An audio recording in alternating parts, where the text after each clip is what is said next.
Welcome to the Banker Lamp. Please enjoy the video. In this video, I will explain how to calculate sin cos tan. We'll start by introducing the core concept of SOH-CAH-TOA, a simple mnemonic that helps us remember the three primary trigonometric ratios. These powerful tools are essential for understanding the relationships between the sides and angles of any right-angled triangle, forming the foundation of trigonometry. Let's dive into sine, represented by SOH. This means sine equals opposite over hypotenuse. Imagine a right triangle. The opposite side is the one furthest from your chosen angle, while the hypotenuse is always the longest side, directly across from the 90-degree angle.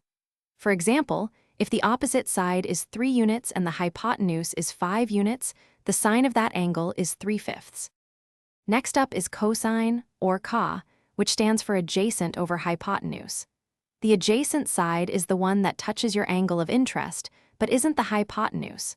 So, if the adjacent side measures 4 units and the hypotenuse is 5 units, the cosine of that angle would be 4/5. This ratio is incredibly useful for solving various geometric problems.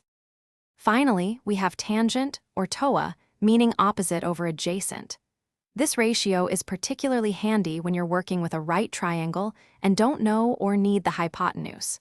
For instance, if the opposite side is 3 units and the adjacent side is 4 units, the tangent of the angle is 3/4. Remember, these three ratios are fundamental to trigonometry. Thanks for watching. If this was helpful, leave a like and consider subscribing. See you next time.